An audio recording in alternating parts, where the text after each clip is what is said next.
All right. My name is Max Castillo, and my memories are dope, dude. I mean, I don't know. I think they're tight, and I'm glad to share them. But I also like when people share their memories with me. In a way, it makes me feel like I experienced it, even though I didn't. And that's really what the human condition is: memories. This bitch long-winded as hell. Wrap it up. Our God is an awesome God, he reigns. Hey, spray the block when I worship with my blood. But God, welcome back to First Baptist Callbacks. I hated all of this. Callbacks. Get your callbacks. Episode. I am Deacon. Can you do an intro for me and I can act like a pastor coming in to visit? Yeah. Like a proper long intro. Yeah, guest pastor. Welcome to Callbacks. I'm Sam Salem. I'm joined by my co-host. He flew all the way here from Cincinnati, Ohio. He's been a long-standing member. A man with many wisdoms and stories to pass on. Amen. Please give a warm congregation welcome to Deacon Dan. Amen. What's up, y'all? We're back, baby. I thought I was gonna get a whole Deacon Dan impression. Oh no, I didn't have anything. Anticlimactic. But God. Welcome to another episode of Callbacks, the podcast where we talk about dates, not dating, like actual calendar dates. We invite our favorite entertainers, social media influencers, writers, whatever it is, and talk to them about dates. But before we get into our killer interview today, let's get a little mental health check. I don't have a crazy one this week because my mental health ties into my ism this week. My mental health check. Ooh, a little teaser for the ism at the end of the at the ism. Every episode I give my little ism, my little lesson for the week. So my mental health check ties into that. So I'm gonna wait till that after our pod. Yeah, so you're gonna have to listen to the end. I'll give the mental health check. So my mental health, you got your iPhones have their battery percentage. Yeah. And they got their battery health. Okay. I can charge up. I can do all the things that charge me up to 100% on my battery. Yeah. But sometimes you're like, why is my phone dying so fast? And you check the battery health. Yeah. And your battery health is like 62%. Yeah. So even though you're charging up to 100%, the health is only 62% of what it once was. A lot of apps open. And that is me. Give me a 7-day spa retreat. I will recharge any way you want. Life has gotten me in a way that it doesn't matter how many things I do to recharge, my battery health is dwindling. Bro, that is a phenomenal, because I feel the exact same thing. I haven't typically been like a crazy vacation person, but I do feel like I'm due for one. Honestly, a change of scenery too. Yeah. Us living in LA, I think that we do a lot of LA is our job, kind of. Navigating LA to you navigate it well, you can fuck around and be on a TV show or be book something or get a gig or whatever. So you're almost always on, or if you're not on, you feel guilty for not being on when you live in the city and do what we do. It's, it's not a 9-to-5 thing. So I get that completely. I'm like, bro, I need to maybe do like a desert weekend in like Palm Springs or Joshua Tree. Right. Or at least at like the minimum, go to Santa Barbara for a weekend or something to sit on the beach, like just somewhere with a beach and a change of scenery and just do not disturb. Yeah. I need to put life on do not disturb for real. I'm with you, brother. We were talking about yesterday on the phone, man. It's like as you get older. Because we're friends outside the podcast. Unfortunately. The haters are devastated. By default. No, but no, man. But when you get older, you realize that when bad stuff happens as an adult, life doesn't stop. Yeah. And if everybody's listening, if you're going through hard stuff too, man, it's I don't know. It's just we're here with you. I don't have anything profound to say. And I don't want to start the podcast off somber, but it's just life be lifing. I do try to be a little positive every once in a year, and my wife and I are moving into a house, homeowners. Ooh, the 1%. Dog. You know how we do it. It's a townhome. Relax, okay? Yeah. We got a Costco membership. Ooh. I think Costco's turning me into a Republican. as it should. Abundance. Because I'm out here being like, F capitalism, corporations are ruining America.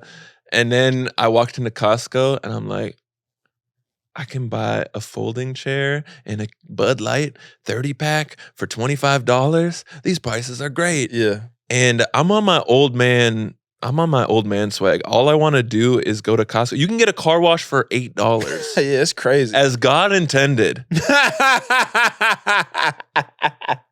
Support the troops. Give me that car wash for $8 car wash. That's funny. I'm going to be buying handles of Kirkland tequila. Yeah.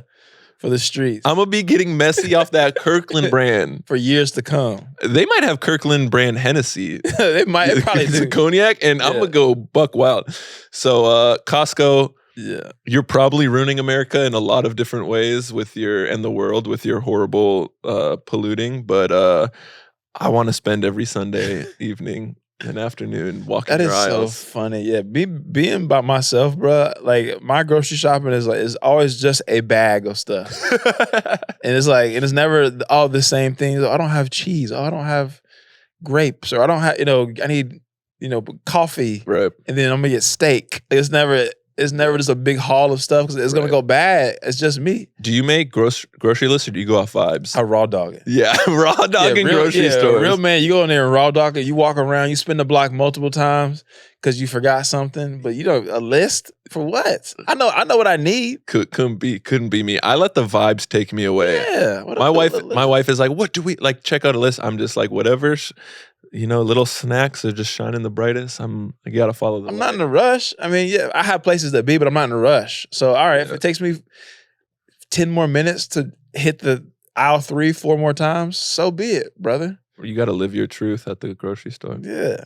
But speaking of positivity, though, I feel like our guest this week is very positive. So positive that it's almost upsetting, and then it's just even more positive, and you can't be mad at it. Great guy. Let's get to it. Yeah.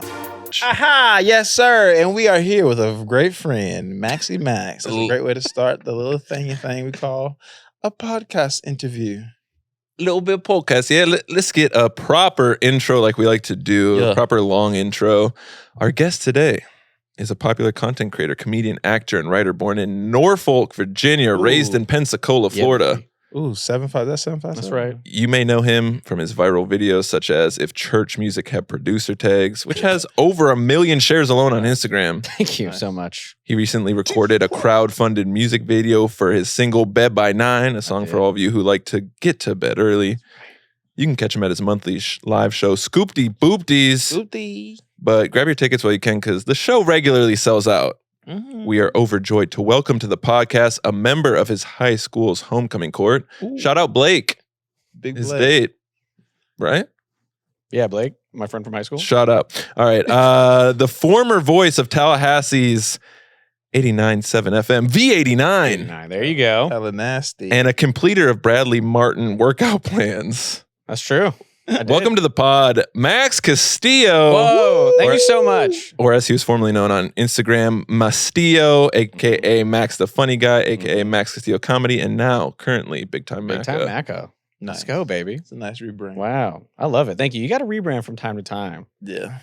Yeah, I'm glad to be here. I just want to say off top, I remember last summer, August, we were at a show together in Burbank, and after the show, y'all spent like a good 15 minutes talking, and I love like being around comedians when they start doing that inspiration thing when they're like, no, bro, let's like make our own moves. Let's start our own podcast. And now, look at you guys. You have your own podcast. So I just want to say congrats. I'm very proud, and I'm very honored to be here. Thank you for having me. I forgot about that. Yeah, that really was about, damn near, was that a year ago almost? Yeah, just about. Does it ever get exhausting being the nicest and most positive person in LA? It does not, dude. It's sick.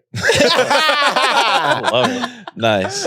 It's sick. That is a very healthy way to look at life and the things that we do. Speaking of healthy ways to look at life, this is before we get into our main Save the Date segment, I want to get into how is that embarrassing segment, all right? Because a lot of times, I'm a teacher myself. I see kids who get embarrassed about things that were not embarrassing. We see ourselves, we got embarrassed about things that weren't, or other people try to bully us. I know you in middle school, in middle school were part of the middle school news, and you were the weatherman. Yep. Ooh, And you do bits, you do news voices, you put on mustaches, and people tried to make you like they clown you for trying People hard did and having not like fun. it, bro. People was like, "Oh, look at this guy trying to make school fun." Right. Yeah, and then they would call you like the F slur at PE, but that was just being alive in 2005. Yeah. You know what I mean? Hey, Do if you drugs, hang out with us. Yeah, that's crazy. Let's not read. If you didn't get called the F slur in PE, then were you even outside? No, yeah, I know, not at all. But yeah, I used to love doing the weather. I'd always come in there.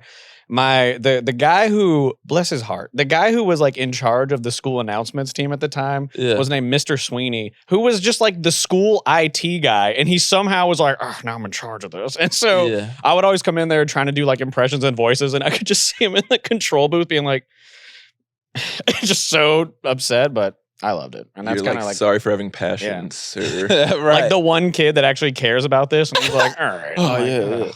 Can we get I know you like to do a lot of voices. You're pretty good at it. Can we get your radio/newscaster voice? Let's get a fake weather reading in your newscaster voice. Is that possible? Okay, yeah. The weather today in Hollywood will be partly cloudy with a high of 82 degrees. Back to you in the studio. This is the Callbacks podcast with Sam Salem and Danny Sellers. That was really good. Yeah, Nice. that is. I mean, I know you were the journalism That was fire. media Thanks, major. I thought you were gonna, but that is a radio voice You and should a do one half. for like strip clubs too. Like coming to the stage. Ooh. Cinnamon. Yeah, okay, ready? Coming to the stage right now, Cinnamon. Please make sure to throw only ones. a stingy strip club announcer. All right. The bar needs the 5s and 10s for change. Please don't throw only ones. You're out there. Like, if you throw 5s, you're a simp. That's funny as hell. Oh my god, those guys are the most randomest. I start a podcast interviewing strip club like DJs. Yes. Like, what are those people like? Probably not good people, but Never Interesting. been to one. Would not know. oh, sorry, I forgot. This is fucking. I was gonna say something, Danny's always trying to say problematic stuff. and then I have up to top. stop myself because I'm trying to Yeah. become famous. But that is funny. Like now, I mean, I think about like, yeah, you being the kid who's like, I'm gonna make like the school news fun and do voices and all that. Like you get bullied in school, but then like the same like biggest stars in the world, like Brad Pitt or whatever actors, like they're just theater kids. Yeah. Right. So Yeah, the people that the bullies make fun of, like it's like that's your favorite stars. That's who they were in high. Like Taylor Swift in high school was Bruh. not. Yeah. This is one thing I've realized in the past year living in LA, because LA everybody looks good and whatever, and like it looks athletic, and you start talking Thank to you. people. And you start talking to people, and it's like they don't have no idea. Like, oh, what is the NBA? Who's playing to? Like, they don't know. Or like the Super Bowl, what's that? Like, but they're all theater kids. They just end up getting a glow up, Yeah. and they go to the gym now. Yeah. But LA's all theater. To your point, it's literally 98% theater kids that look good now. Yeah, true. It's just mostly like jacked, glowed up theater kids. Yeah. I love it. Yeah, man, doing the news was weird because, like I said, like teachers and stuff would get all upset at me. One time I wore a fake mustache and did the Pledge of Allegiance just in a fake mustache. Very silly mustache. It was like a big one. It was like a Ron Burgundy, just big old honker of a mustache. And I got to What year is this? This was 2004. George Bush's America. Oh yeah, it's George Bush's America. Nice. You know, and I get to my science class, and Good my kind. teacher is being a little cold to me, and I'm like, "What? Why are you mad at me? I'm a child." You know, and she's like, "What you did on the news today was a disgrace." And I was like, "What did I do?" She's like, "You said the Pledge of Allegiance with a Hitler mustache." And I was like, "I don't think you know what Hitler looks like. Like, this was a large. It was brown. I don't. You know what I mean?" Right. You know, they were just all preying on my downfall from day one, bro. Damn, shout out to hating ass teachers. I That's know, dude. crazy. I love being a hating ass teacher, to be honest with you. That's definitely your brand. Yeah, dude. Yeah, I'm just trying to inspire kids. You're like Silky Johnson in the classroom.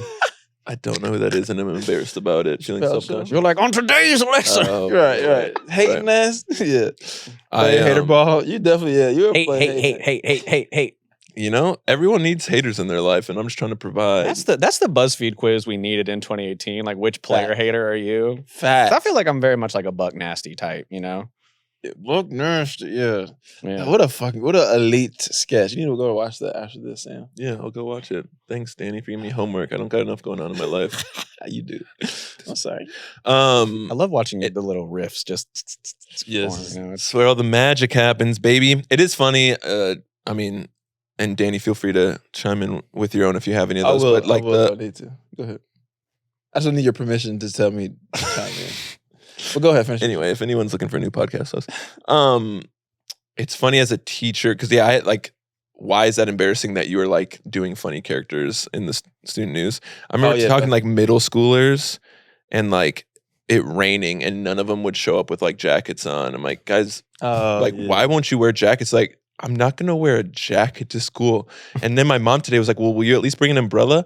Imagine bringing an umbrella to school. Facts. And that's their only explanation. I'm like, why is bringing an umbrella bad? Imagine bringing one. I'm like, yeah, no, I'm doing it.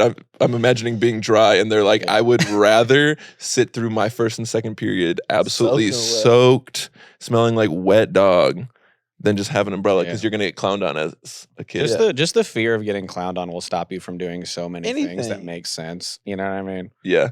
I saw some like inspirational post that it was like, think of all the bad content or think of all the great content that's never been, or great like comedy sketch or whatever has never been done or posted out of fear of being cringe. And people, and this is mainly for myself, people just need to stop being afraid of being cringe. Like, I paid my bills, I paid my rent off of being cringe on Instagram. That's the line in LA. That is the line between successful and not giving a fuck about being cringe or not. For like 99% of people, like all these people that you see that are like lifestyle bloggers and stuff. They do like these. Oh, I'm going to do an Irwan haul, or I'm going to fucking get a facial. Like it looks weird. Like the pictures look good, the end result, but them doing it looks weird as hell. Like the interactions of people just having the phone out and like, oh yeah, like it's not natural, but that's what it takes.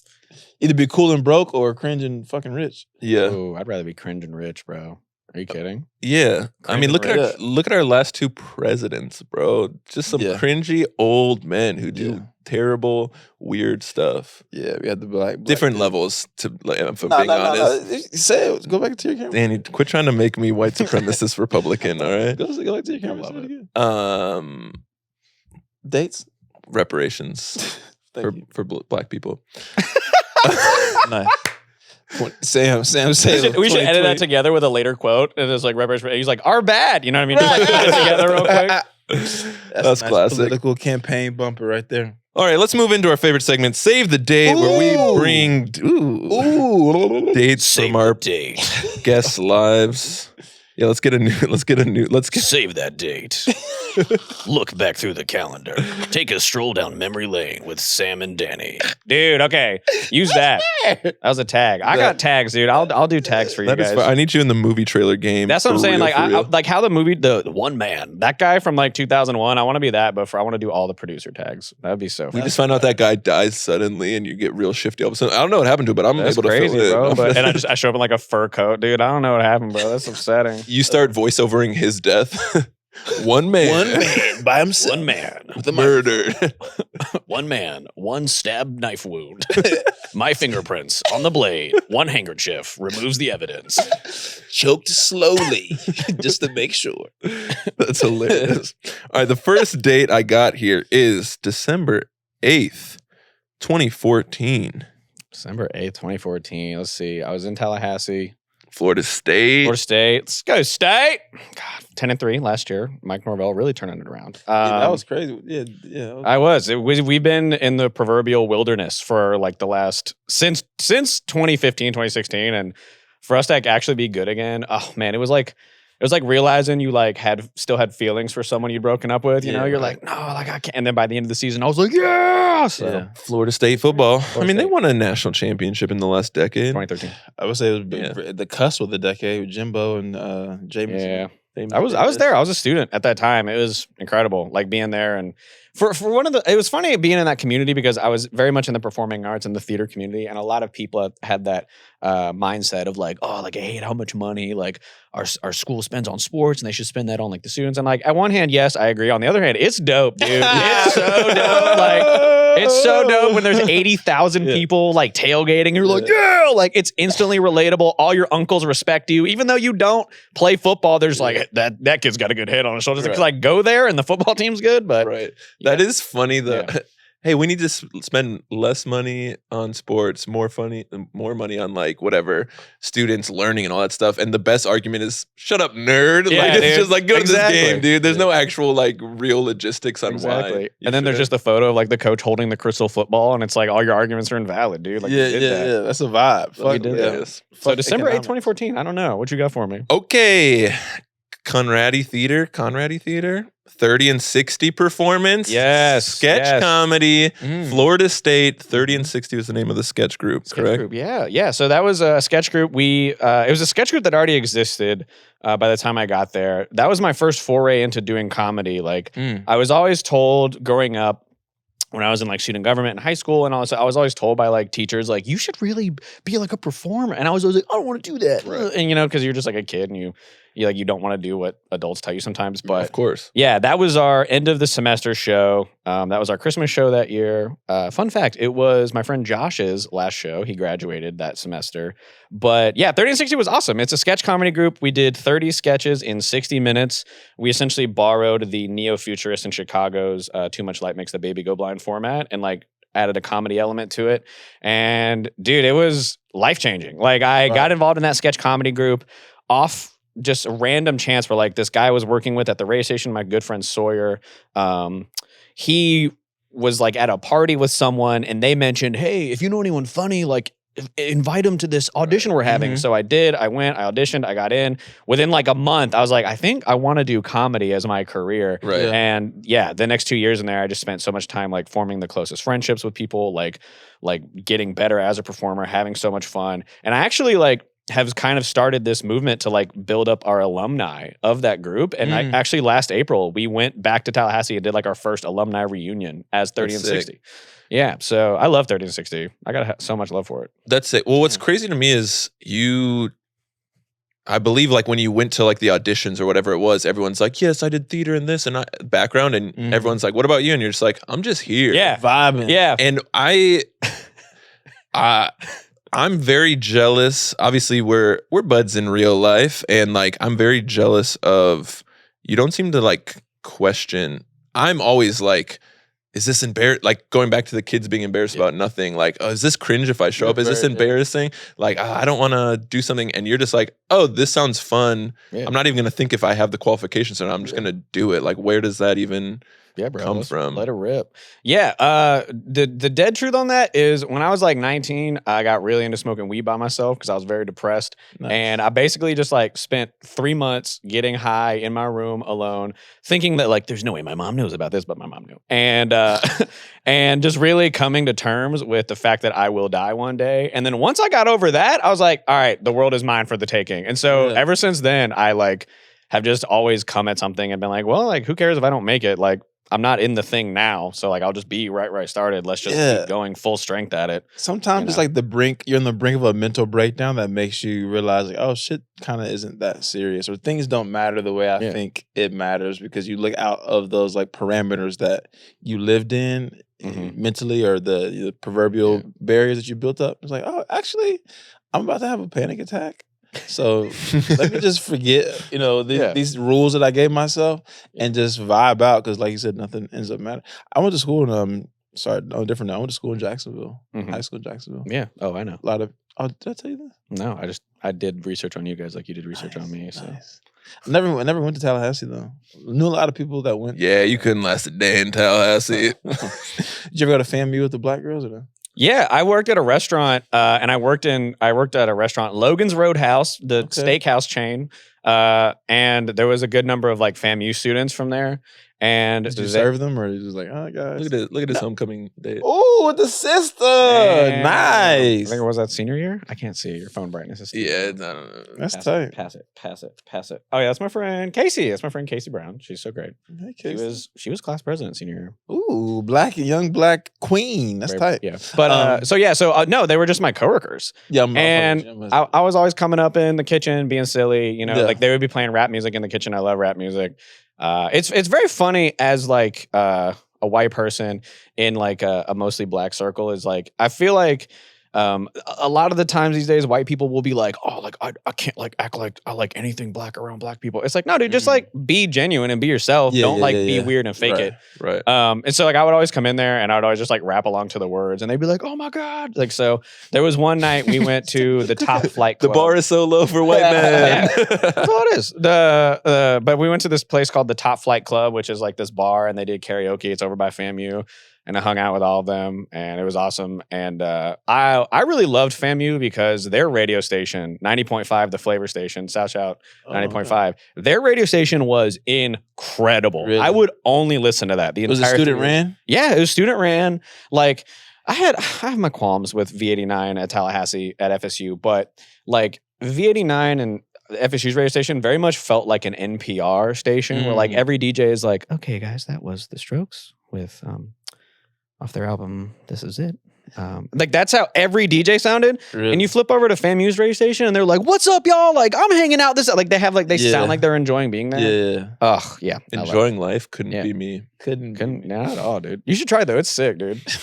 Once you start like enjoying life, it's kind of a vibe, honestly. Ew, Sam, stop being so positive.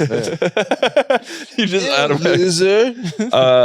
well, I know sketch comedy. Obviously, you're great at it. I want to hear about the sketch you wrote, Toasted, which takes place in a courtroom of Pop-Tarts. Mm-hmm. And one Pop-Tart is on trial for a flavor fraud. I also would like, I know you played Judge Hot Fudge Sundae. Judge Your Hot Fudge character. Sundae What? Pop-Tart. Give me the voice of Judge Hot. I talk just like this. You have been charged with the crime of pretending to be a toaster strudel or something like that. Very much based off the judge character from My Cousin Vinny. But yeah, Toasted was a sketch. I don't remember if I like had the core concept for it, but I was Judge Hot Fudge Sundae Pop-Tart. Hot Fudge Sundae Pop-Tart was my favorite Pop-Tart. It's just that was when I realized that like Pop-Tarts were a scam, because like in the commercials they were like, it's part of this balanced breakfast, and I was like, okay, it's like cherry, that's like a fruit. And then they just came out with Hot Fudge Sundae, which is like chocolate like crust and like sprinkles on top, and then the inside is just frosting. What's your favorite? Just Pop-Tart? frosting. Favorite Pop-Tart? I don't even want to say, Danny. Just say it. I like the unfrosted ones. Oh no, I like that. That's on brand though. that's good. American Psycho shit. Like, I don't want any. What's the point? I wake up at 6 a.m. and have my 2 unfrosted Pop-Tarts. Frozen, Untoasted. That's crazy. Untoasted. That'd be so funny. Let's see Paul Allen's Pop-Tart. I'm so disappointed. You really did ever buy them ever? Yeah, I would get the not anymore, but I'd get the unfrosted Pop-Tarts. This is like this too much. This is way too much fun going on. I gotta take some of the fun out. Yeah, it's just a lot going on. I can't handle it. Why? What's yours? I'm a Wildberry man. Wildberry. Wildberry bust, the purple and blue joint, and, they don't sell it everywhere either. I feel like they're like low key limited, I also think aesthetically, Wildberry is the most pleasing Pop-Tart. and they're Yeah, a little softer too. Like it's they're the best ones, kind of by far. Yeah. Like if I had like an outfit inspo, it was like inspired by Wildberry Pop-Tart, I would rock that. It'd be so sick. Yeah. Sorry to disappoint you with my Pop-Tart. And when you choosings. said it, too, Well, here's I the was thinking. Here's the thing. By this point, I know you well enough that every time you say something like that, I love it because it just like it's almost like writing jokes at this point. Yeah. Because if we were like, oh, what kind of Pop-Tart is Sam? It would be an unfrosted Pop-Tart. That's so funny that that's your favorite Pop-Tart, you know? Yeah, not even. Yeah, like, I'm not all even about what's when- on the inside, Yeah. Danny. You- I don't care about this external stuff. You got to lean into it, you know? This is about to just turn into like a counseling session for the both of you. Yeah. I've cried enough today. Please do. All right. I know it was tough. Tallahassee had a decent stand-up comedy scene. You know, you could get 5 minutes at Birds, You could. but if you really wanted really wanted a lot of stage time, you know, you had to maybe pave your own path. So our next date, kind of in line with that, September 9th, 2017.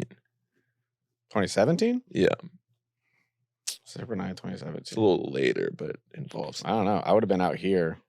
This is the first Scoopty Boopties in Los Angeles.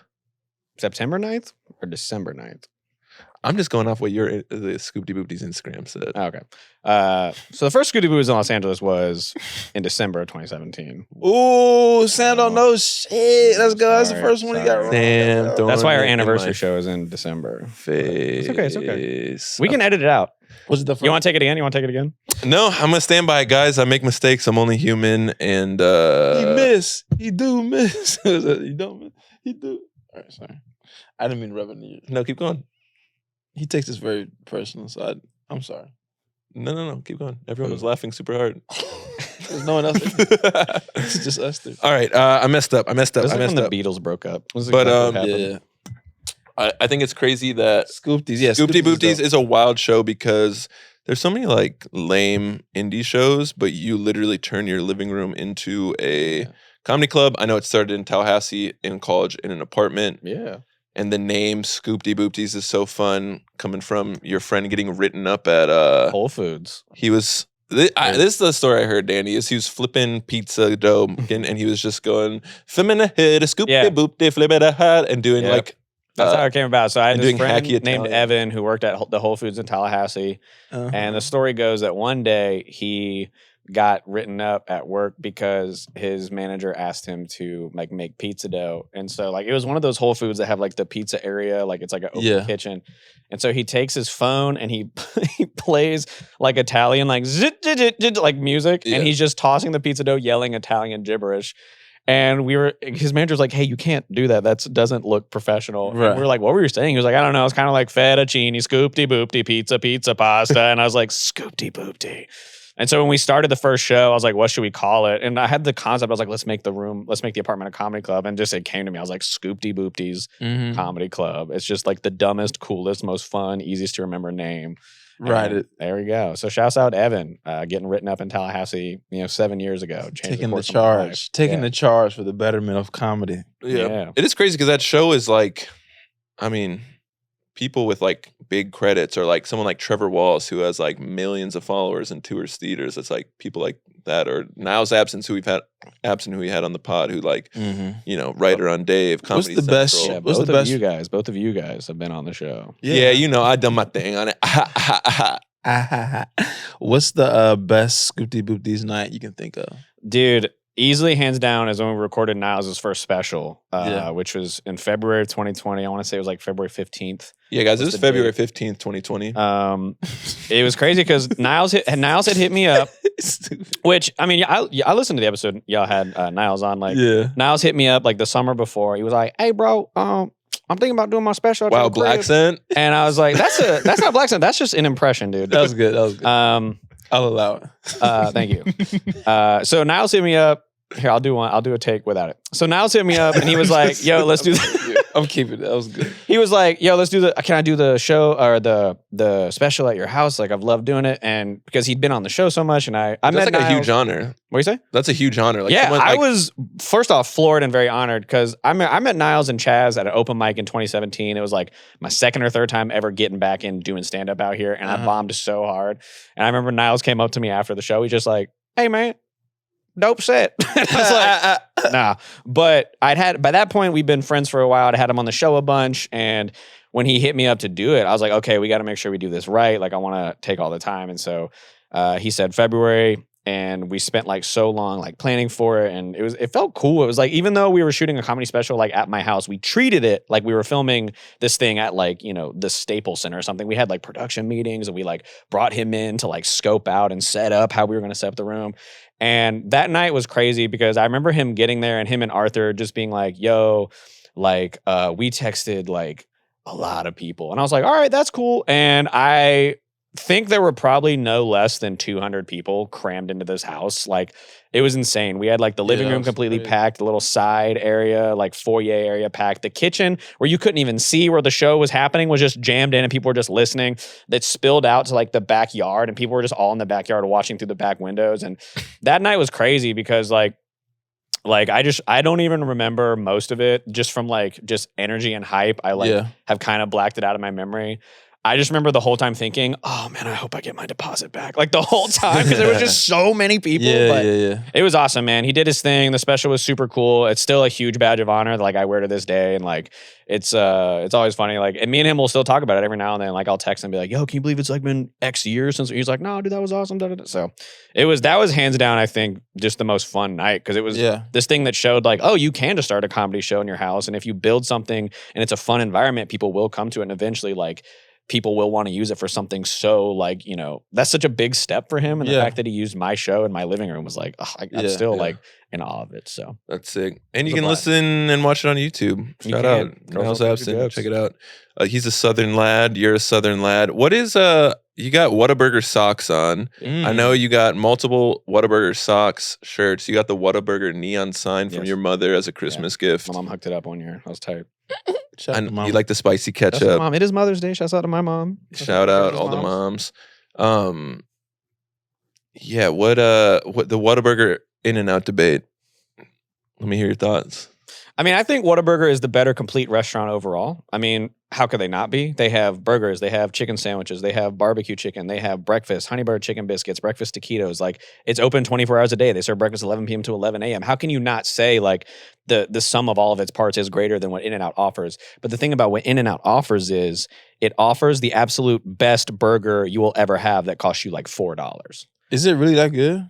Whataburger? In-N-Out. In-N-Out? I mean, I think had like it once and I was like, this is okay. Well, here's the thing. In-N-Out gets overhyped to you if you don't grow up out here. The same thing happened to me, right? Because I when I moved out here, I was like, oh, dude, blah. But the thing is, eventually over time, like you realize where else can you get a burger that's like that fresh, that's like you could taste how good it is, how fresh it is, and it's only like $4. That's crazy. And it fills you up, it's decently sized. Like at McDonald's, like a McDouble is like $2 something now. You know what I mean? So I think that's what happens with In-N-Out is it gets built up as this legendary, you know, figure of like, oh, it's gonna be the best thing you've ever had. And I don't think it is, but it is, I think, for its price point. And in terms of restaurants that have a drive-through, I think it's the best, like highest quality burger. Right. But it's funny when people try to be like, well, Five Guys is like, Five Guys is $20. Yeah, exactly. For a meal there. Like it's not the same. It should be better. Kind of a different. Like, it's not the same. It'd be like comparing like this burrito from Chipotle is better than this burrito from Taco Bell. I'm like, they're not the same kind of place. You know what I mean? They're not fighting for the same. But my heart will always be with Whataburger. I grew up going there. I went to school in Tallahassee. We had a bunch there, you know, so that's where my heart will always lie. But In-N-Out has grown on me. I will say that much.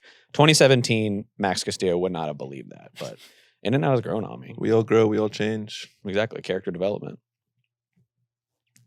They're friends again. All right, we have one more date for you. April 9th, 2020. April 9th, 2020. Let's see. Pandemic time. Pandemic happening.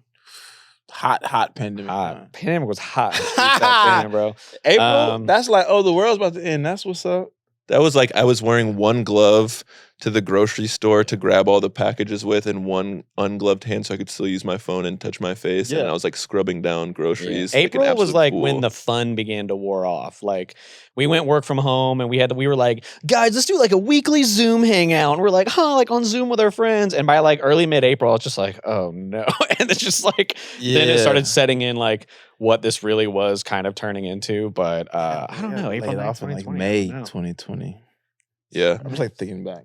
Dude, I was in the best shape of my life because there's nothing to do other than go on walks. So I would just like go on walks and do ab workouts. And I was like diced up. Yeah. Like I was diced. Diced. I was little mask for each ab. Just yeah. So April 9th, now I'm questioning everything because I got a date wrong for the first time. Shooters this is at least what the internet told me. Was that is when your first TikTok post, or at least the first TikTok post that you've left up, was posted. Which one was it?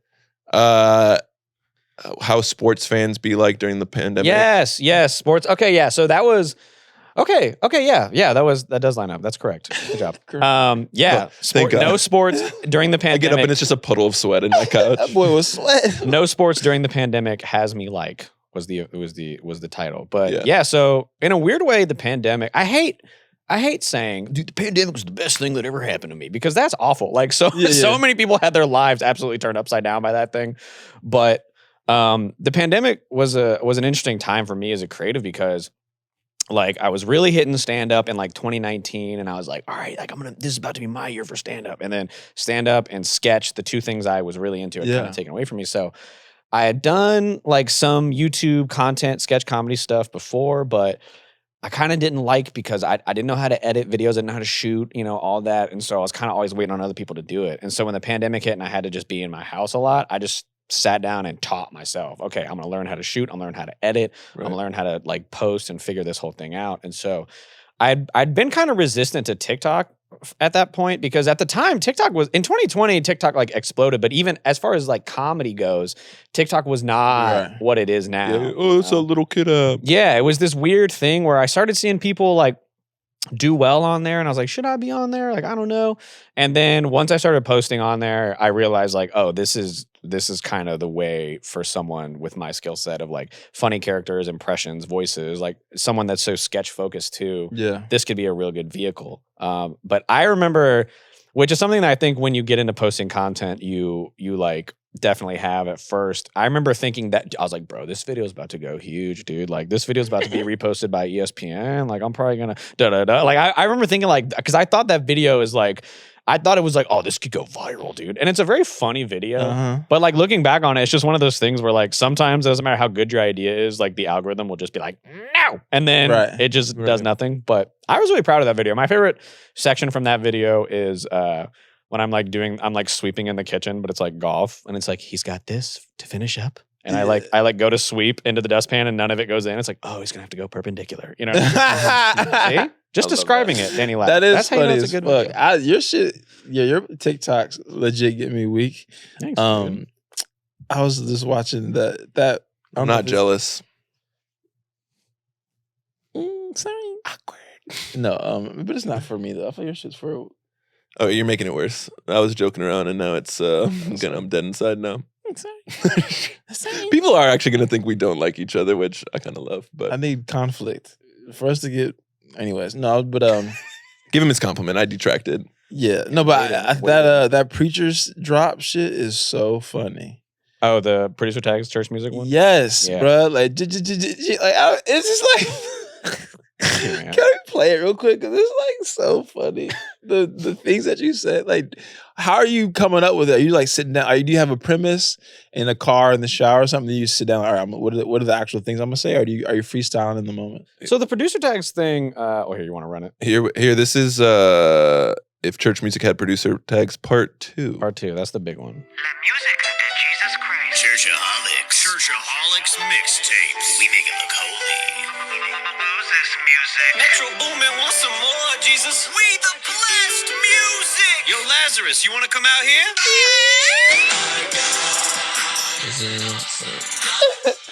And even the way you sitting there just like posted up, like yeah, that's what's great. You're a unbelievably smooth dancer.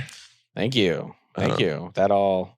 Actually, I was on a show last night, and Wally Barham's another comedian. She's amazing. Shouts out Wally. She asked me, she's like, "Do you have any like formal dance training?" And I was like, "Nah, I just grew up like with a single mother, and I have no siblings, so I would just come home and watch like TRL and 106 in Park, and just like dance in my living room, and that's here we are to internet stardom." But yeah, I've always loved producer tags. Like, I used to have this old joke when I was doing stand up in college, where I was talking about producer tags. And like, I feel like at the time producer tags weren't super common, so it would never do well. But the joke was, I was like, I wish as a waiter I could have a producer tag and I could be like, Max Castillo, serve this. And I like throw the plate down. That's hilarious. For those of the listeners who, I mean, I feel like everyone knows, but producer tags are like typically in a rap song, when you hear before they start rapping, like whoever made the beat shouts out like, if Young Metro don't trust you, I'm gonna shoot you. Right. Yeah. It's their little tag that like, hey, this is my beat and this is the thing that I do. Well, it's cool because I've always loved them, because it's like a rap song, goes in and it could be like, 3-5 minutes, however, and it's got so many layers to it, and it's got so many like highs and lows and the hook and the verses and punchlines, but the producer like made all that possible, and then at right before it all starts, they're like, "Oh, by the way, this was me," and then they just kind of chill, and like I've always thought that was so tight, because it's like almost in a way like the producer tag now is more like it's just as big of a part of the song as the hook. It's like a you know? digital watermark. And like, yeah, and back in the day, you would have to like open a CD case and flip through like photos of the artist, and it would be like, oh, produced by, you know what I mean? But I love that producers are like, I did this is me. Yeah. You know what I mean? Yeah, that's awesome. I wonder who was the first to do that. I feel like it had to have been kind of like a blog era, like, you know. Yeah, the SoundCloud people who are selling beats and getting them stolen yeah. or whatever. I know, speaking of just producers and rap music, I know Chance the Rapper shared the video we just played. Shout out Chance. Yeah. What's been because I always think it's funny, like I had the actress who played Matilda. Remember that movie? Like she followed me on Instagram. I'm like, yeah, I went to see that in theaters with my dad and sisters. Like Matilda's following me. Like, no way. Obviously, the Chance the Rapper sharing that's insane.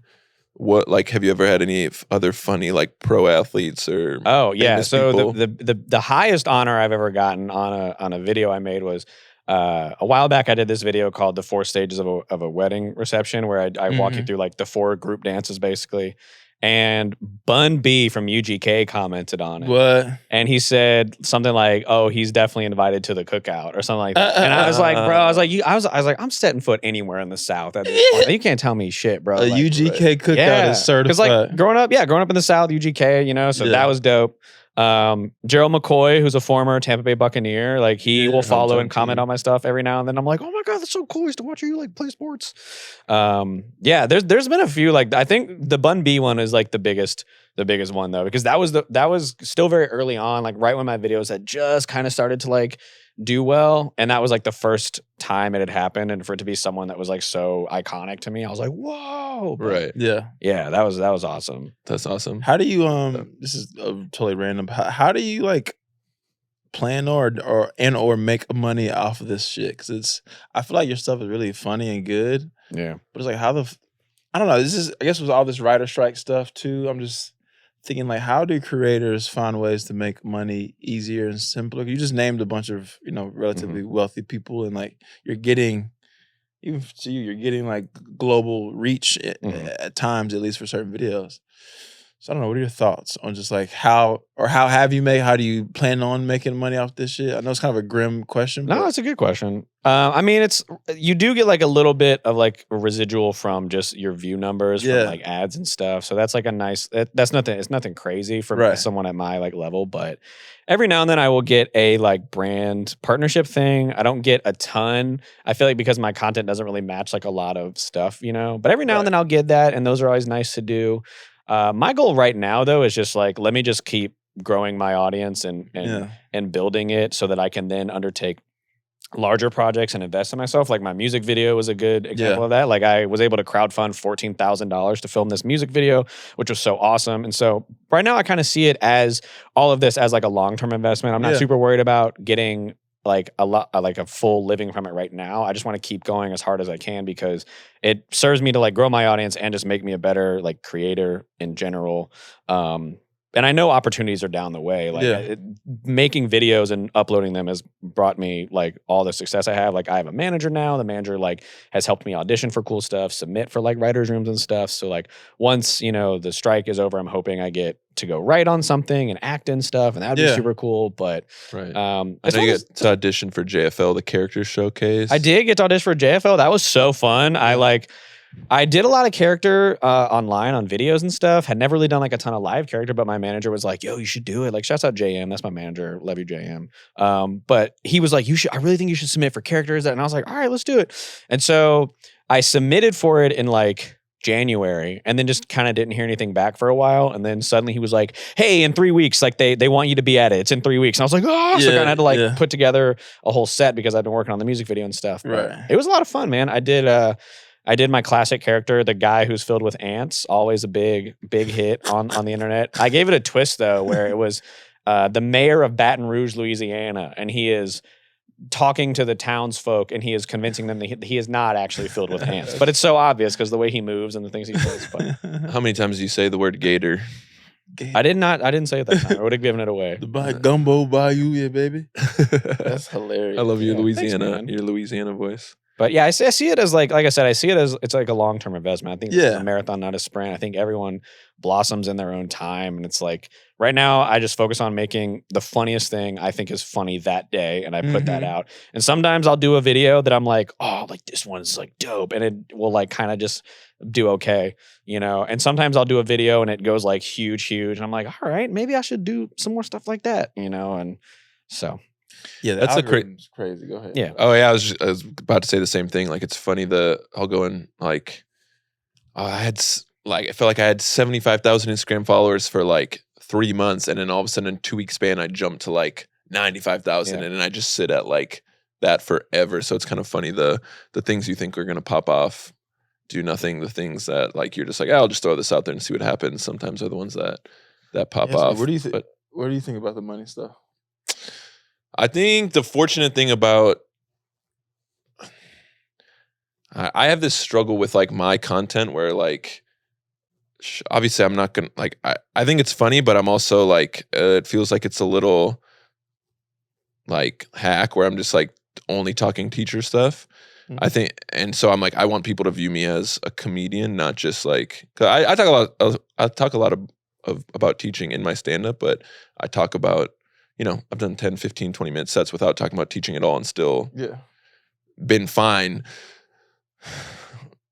Crushed. And but I think what has been helpful about my online persona is I feel like I maybe get a few more brand partnership deals than I would, because education companies will be like, hey, we want you to, or like I just got paid to attend an event for Meta, aka Facebook, because they're like rolling out new features with teens or whatever, or like AT&T was like, yeah, it's Teacher Appreciation Week, like post for us, and like, you know, sometimes those deals can be like $7,000-8,000. Yeah. It's interesting. I don't know. But I feel like there's no real right answer to it. I think you have to kind of just navigate it the way you navigate it. But it is, I don't know, so many different like technology platforms. And I was talking to somebody about that. And I know we're getting off track, but fuck it. I was talking to somebody about the writer's strike and how I think a lot of this stuff we have to realize is that technology, like, all these companies are tech companies first. So like Spotify, you know, Facebook or TikTok or, you know, now streaming. Like these are tech companies that just so happen to do the service. And they're not just in this space to like help creators. They're here to run like a tech company business and just living with whenever they like. You don't go to Salesforce and assume like Salesforce is like doing always the best by its customers or, you know, rolling out the product the fastest. They're just trying to employ people and survive as a business. Yeah. So I think sooner us as creators realize that like these are tech companies that just so happen to live within the spaces that we create shit in. I think the faster we'll start to outthink the algorithms or understand the algorithms like y'all have talked about and like the content you make and shit like that. But it's not like it's not just a mom and pop record store that loves music and they want to, you know, give you as much as they possibly can as an artist or a music, even music venues, still Ticketmaster, like all this shit is like tech. The gatekeepers are tech companies and not just the businesses. It's kind of a mind fuck. Yeah, it's crazy. It's also funny to me, the one thing that does legitimately piss me off is like, I think it's cool anytime a brand reaches out like, hey, we want to do a deal with you. It's like, that's very nice that you thought of me with your brand, but like the payment is $200 gift card. Oh yeah. And I'm like, dog, what you're asking for me, and I don't even care if this sounds like snooty or whatever to people, like it's expensive to live, so don't please say it. It's just crazy to me. It's like, hey, your other option is shooting a commercial on television or on radio. Oh, you want to shoot a TV commercial? Okay, you got to hire someone to write the script. Yeah. You gotta pay camera operators. You got to pay for actors and actresses. But you know you got to pay for all these things. But you're just like, oh, you're just posting a little video. Here's $200. It's like, no, this is a group of 95,000 people that I have built up, and like I've done like reels that are like boring paid ads, and I still found a way to get 100,000 views. And you want to pay me a couple $100 for them? It's a numbers game. It's like, all right, well, we'll ask 30 of the teacher people that we feel like fits this demographic 25 of them will say fuck off. 5 of them will say yes. Mhm. Out of those 5, 2 will actually hit, and that's the all. For Right. 400, we spent $1,000, Yeah. and that's the CPM. And that's something stupid crazy, and they win. Like that's just it's all a numbers game. It's Right. crazy. I used to feel bad, but now I'm like, It costs to this live. someone, dog. yeah, this Now like you're worth. this. People are like, I will pay you $100 or $200. I'm like, yeah, my fee's 10,000, Mhm. and they're just like, can you work around? And I was like, no, Yeah, sorry. Like, and I honestly, I mean, like, I've done some for less than that, but it's like I'm just tired of people undervaluing. It's the same thing with the writer's strike. It's like executives are just trying to like undervalue the people who are making them all their money. Yeah. So anyway, Max, our last segment, Dan, you wanna explain it? Yeah, every episode we do a little message in the bottle to yourself. So instead of asking like, "What's next?" Mhm. What's like a little digital love letter you can write to yourself about the thing that you're going to accomplish next, Thing I'm gonna accomplish next. Oh man, what a good or plan question. on accomplishing, or plan on doing, or want to do? That's so What good. you want out of life? Yeah, Wow, digital message in a bottle, yeah. man. I mean, my goal has always been like to be like my biggest inspiration is like The Lonely Island, right? Mhm. And my goal has always been to emulate that career path where it's like these dudes who are just so funny. They can play characters, they can do music, and all that. And so I think my next like milestone, if like I know I've made it, is when I get to make my own, like whether it be like a short film or just like a comedy special or something, but just make my own project that is entirely my own, that's long form. Mhm. And I've been working on that for like the better part of like a year or so, and I keep coming back to it. And I'm like, all right, now doesn't seem to be like the right time. Now doesn't seem to be the right time, but I can slowly feel that like, okay, I think this is going to be the thing I start focusing on soon. So my message in the bottle is just going to be, hey man, congrats, you did it. That was sick. Everybody loved it. Mhm. I think that's the best way to go about, thinking about your projects, and also not telling too many people about them. I feel like the more people you tell about it, the less likely you are to do it, Right. So We stand a confident, positive king. A positive Agreed. Max, the positive king. Anything you gotta get off your chest, Max? And if not, tell them where to find you, baby. all right, well, first, actually, I have some dates for you guys. Ooh, nice. Okay. So one each, and Ooh, nice. here we. This I is got. the first time this has ever happened. There was some. There's reasoning behind this, so I'm gonna start with Sam. Okay. Sam, March 16th, 2022. March 16th, 2022. That was we produced the FYP comedy show Correct. at West Side Comedy Theater. Yeah, and I picked that date because before that, me and you really weren't like close friends. We were like buds. We'd see each other at mics and shows and stuff. And I remember when you hit me up to produce that show, I could just sense that you were like, oh man, I just like, I don't know. I'm like, dude, it's gonna be fine. We're gonna produce a show. It's gonna be so fun. It's gonna be so fun. It's gonna be a great time. Right. And I was just immensely proud of the way you like overcame those obstacles, and we produced this show, and it was packed out, and it was an absolute blast. And then you gave me like a little card. It was like so heartfelt and sweet. And I was like, oh dude. And that was like the moment I realized like, okay, like he's such a real one. No, I never got a car. So if you want to just share, just briefly, I forgot I wrote a card. briefly share your journey on like producing that show and what your feeling was, and then realizing it was a success.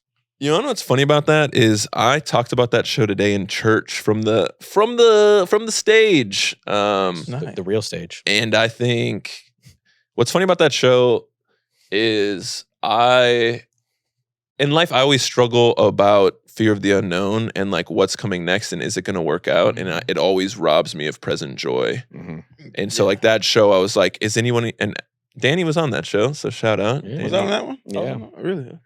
Yeah, you were on the very first one, yeah, Sure. because killers only. And I was so worried, like, yeah, I have. Like, I don't know Max very well, but I want to ask him to do this because he seems like a fun guy to do this with. So like even getting over that fear to ask you just taught me like, okay, like great, you can. The worst thing that's going to happen is say no. And then that show, like, okay, well, Danny's going to be on it. I really respect him. These other comedians I really respect. What if nobody shows up? What if it's a failure? What if it's this and that?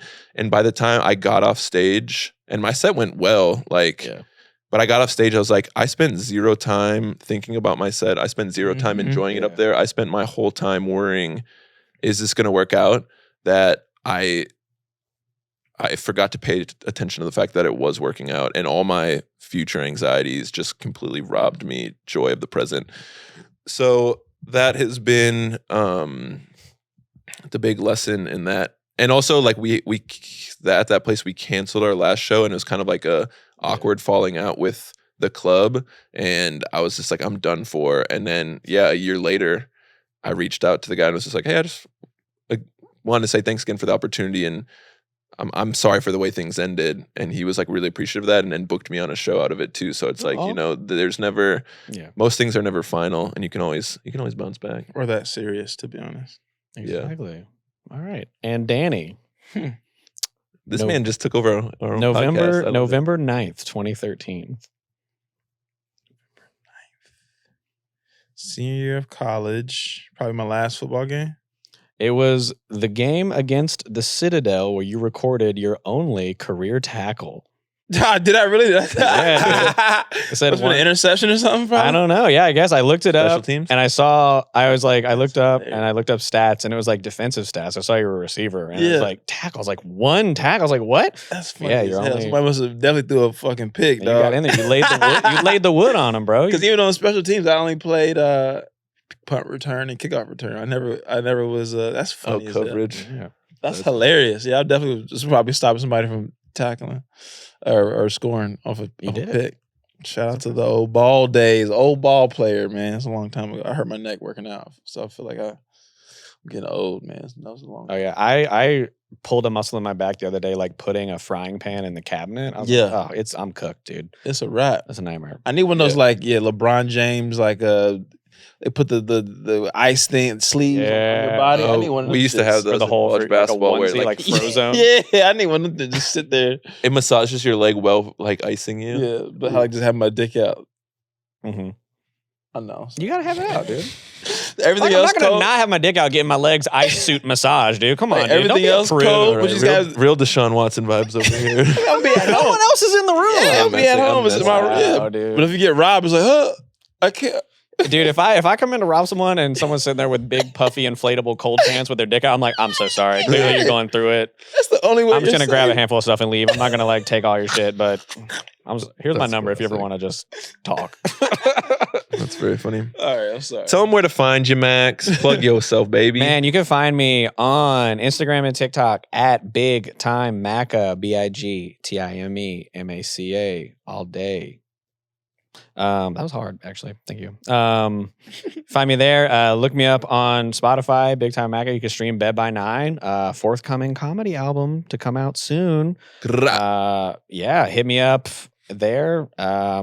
You can also come see my monthly show, Scoopty Boopties, in Los Angeles. Pull up on. I might come to your city. Who knows? If your city is Los Angeles, I'm already there. But thanks so much. And give it up. Give it up for our host. They're so good. They did such a good job. Thanks, man. Appreciate you. You're welcome. I appreciate. Thanks for having me on. This is so cool. Wow. I'm very grateful that you came on, and I'm glad we are friends IRL. Yeah, dude, me too. It's cool being friends IRL with both of you guys. Wow, what an elite episode of Callbacks. Elite. Max was great. Talking about making content. You really should go check out his reels are so funny. He's such a good dancer. He has just a random mind in the best way. So go check that out. Creative, a very creative person, to be honest, and just confident in who he is, which I think that is you can't lose. Mm-hmm. You can't lose when you're just like, I'm gonna do the things I want to do, and if they lead to wild success, great. And if they don't, well, I still know I was me at the end of the day. I didn't compromise anything, and I took my best swing. And in that vein, Danny, it's time for the trademark Danny's Isms, which if you're new to the programming, it's life lessons with Danny. Dan the Deacon Dan. My granddaddy was a preacher. I should have been a preacher. This is simple. My ism for this week is focusing on being around people that give you good energy and not focusing on their title. Who that person is. Don't go clout chasing. What you mean? Oh, yeah. But focusing on the title. Yeah, or even more so specifically the title of who that person is to you. Oh, I was thinking like the title. Right, producer. yeah, exactly. My bad. No, you're good. But so it was vague. So like, people are out here dating, people are out here, trying to find friendships and whatever and or networking. Maybe people on this podcast out here dating. Hopefully you're not. Could not be me. Could not be me. What's the Angel Reese? Yeah, LSU. I'm pointing to the ring. That's funny. I got a really big team. It's a really big ring. Get this. We need to end this episode. No, really quick. No, but yeah, I think I feel like dating seems crazy sometimes, and people I feel like are so focused on either getting married and what are you laughing at? I'm sorry. I just tried to sit cross-legged for the first time in my life, and I felt my ankle snap, and I'm dying over here. And I'm trying not to react. Toes go numb instantly, like, yo. You're telling like something actually real and inspirational, and I'm over here like, body's breaking down. This reminds me the other day I choked on my own spit at a haircut so bad that I had to have her pause the haircut so I could collect myself outside. I'm so sorry. Tear your ACL trying to do crisscross applesauce is crazy. Oh my God. I'm sorry. Go ahead. No, but anyways, I was being along with it anyways. But bro, it's just like I'm focusing on. I wouldn't even really call it dating, so I'm really not in that space. But I'm trying to just hang out with people that give me good energy, and then let's see what happens from there. Yeah, like I like girls, so yeah, it is like with girls. But I'm not really like, oh, I need to be having sex with this person or going like, I'm not just doing like the simple of let's get a third base or let's go on another date or whatever. It's just like, are you a fun person to hang around? Right. Do you want to come to my show or do you want to, get a drink or do you want to get dinner? And maybe we just end up being acquaintances and have fun and you help me get a job or vice versa. Right. But I'm just like not focusing on titles of stuff right now. And I know that kind of sounds probably like fuckboy, like situationship stuff. It's about to be a hot boy summer for Danny. No, but it's I get what you mean. But it is more than that though, because I feel like it's just like creating viable relationships with people. Staying in the present and not getting caught up in like, what does this have to be? Oh, I need to text this person or they need to text me back. Why didn't they text me back? It's like I'm trying to really be in the moment with stuff. Like if we hanging out and I'm kicking it with this person, then let's just kick it. Yeah. And let's not worry about like, what we doing next or what's the next vibe is. If we have, or if it's not fun, let me get the fuck out of here. Right. I feel that. It was really hard for me not to shout Danny's for the streets at any point during this. I do get what you're saying. I'm with it. It's more respect. I'm not in the streets like that. Deacon Dan.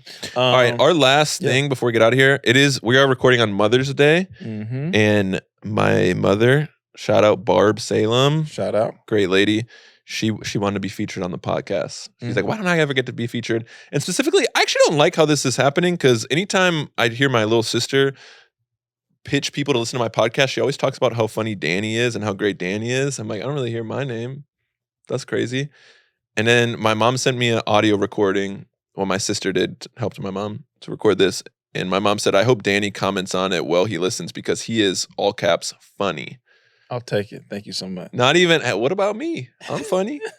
Yeah. No, I'm just kidding. But so my mom, her favorite part is when Danny makes fun of me. And she thinks it's helping the world heal when a black man makes fun of a white man. So she wanted to share stories of my youth of me getting mad. Oh hey, hi guys, this is Sam's mom, Barb. I'm just calling in to let you know about Sam as a little guy. He played basketball all the time. He always had the basketball in his hand, dribbling. Drove the neighbors nuts when he walked by their house as he's going to the park where the basketball court was. It would be boom, boom, boom, boom, boom. Look at her really painting a picture. Right. Description. And the little guy couldn't see very well, so he had to wear glasses, and then he kept breaking them while he played basketball. She's coming for my vision. Rec specs all the time. It's genetic. You would. Do you know what rec specs are? Yeah. The goggles. Yeah, I had to wear those goggles while I was off the court too. Oh hey. Honestly, one time I broke my glasses and I had to wear the goggles around off the court, and that's something to be embarrassed about. That is going back to your second. Really embarrassing. I just accidentally paused it. I don't know where I was at. Specs all the time. You wouldn't believe it, but he had a personality, but we called him Eeyore because he would be like, well, I suppose I should go out and try to have fun. He was a very low-key kid. Sorry, that's actually true. At school I was wild, and at home I didn't talk. And my parents came to school conferences and asked my teachers if I was depressed, and they're like, He's he's crazy, man. He doesn't shut the hell up. That's And hilarious. so he wore his rec specs, and he was playing in this game, and a ref called him on a couple of fouls because he kept reaching. He forgot to shuffle. My bad on the So he'd defense. reach and get a foul for reaching, and he disagreed with the ref, so he took off his rec specs and tried to hand him to the ref. He got in so much trouble with his coach and assistant coach. His assistant coach was one of those Puritan types and wanted to bench him, and they benched him for 2 games. And I'm laughing, think it was hilarious. I thought he was spot on. It was great. He wasn't Eeyore then. Sorry to interrupt you guys. Bye. Oh wow, that's beautiful. There you go. That's That's a that's good my mom callback. telling the story of me handing my glasses to the ref because he kept making bad calls. So you just like he was like, oh, so he was like to see, like to give the Bro, ref. the kid was holding the ball above his head, and I literally just poked it out of his hands, win and get, and they called a foul. It was nowhere near a foul, and he'd been called. And so I took it. I'm like, do you need these? That's crazy. What she didn't mention is the head coach was my dad, and he walked onto the coach and grabbed me by the neck of the jersey and just threw me onto the bench. Well, it was not child abuse. He was very loving. Like, it was a healthy It's like, the early 2000s. If it was child abuse, it's okay. and it wasn't. He was just putting Your me in my grandfather place. in. If you have a kid before 1995, your grandfather into child abuse is fine. As an educator, I cannot stand by any of this. I'm Do not. So abuse, do not abuse that's me. children. That was beautiful, man. That was a beautiful callback, and I feel like it still holds true to this day. Yeah. Eeyore Salem out here, gang. Yeah, man. Cool. Danny, anything else to Episode? tell the people? No, man. Yeah, call your family. Yeah. Appreciate your loved ones. Yeah. Always tell the people you love them while you can. And make sure you follow us at Callbacks Pod on Instagram, TikTok, YouTube. Leave a review. Some of you guys have been leaving reviews lately. Really appreciate it. Brightens my day. You say Danny's name first instead of mine. I'm not even mad about it. Aha. We love you. Get home safe.